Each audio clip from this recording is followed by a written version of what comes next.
Прощай, 1994. Здравствуй, 1995 год. С праздником вас, друзья, с новым 1995 годом.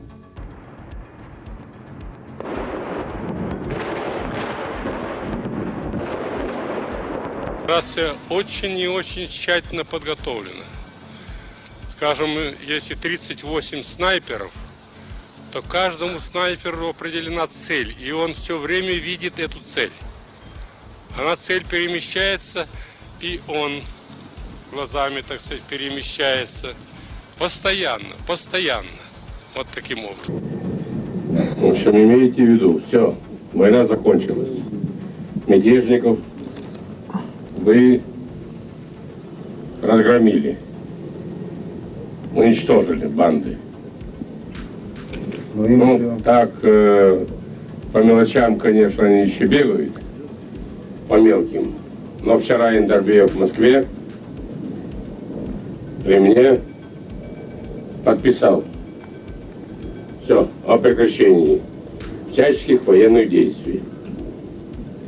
Но это требует от вас определенной дисциплины, так сказать, и сдержанности, имейте в виду.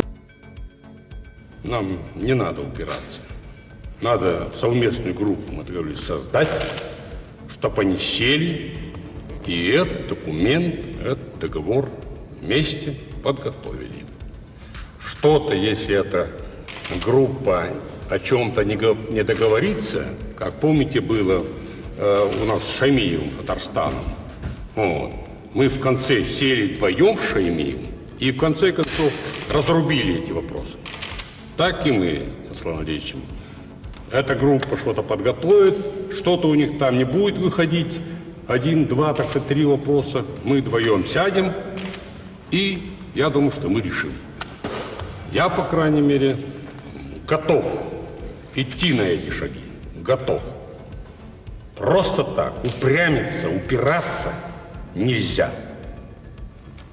Конечно, это будет все равно совместное экономическое пространство. Это будет совместное оборонное пространство, авиационное пространство, ну и другие. Может, что самое главное. Россия и Чеченская республика Ичкерия. Я хочу это движение повторить то, что Аслан Алиевич сказал, все равно будут так же. Ба.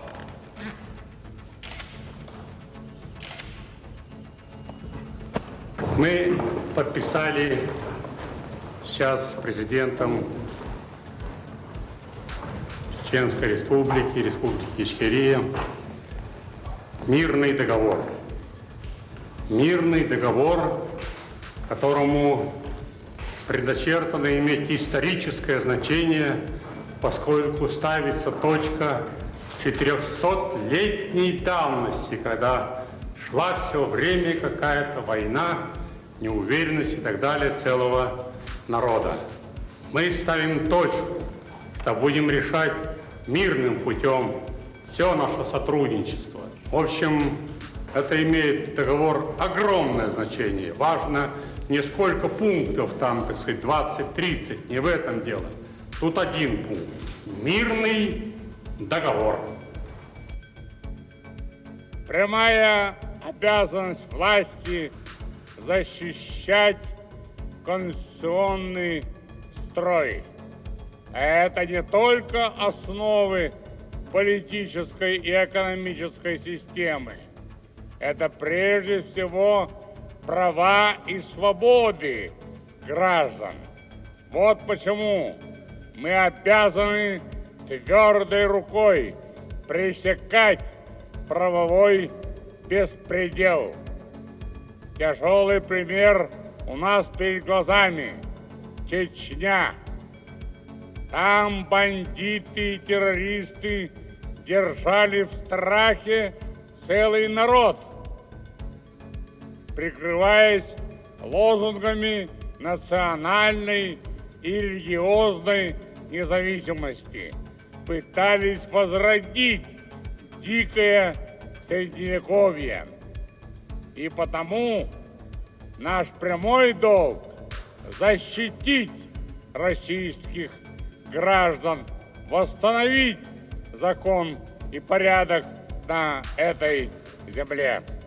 За день Российской Конституции,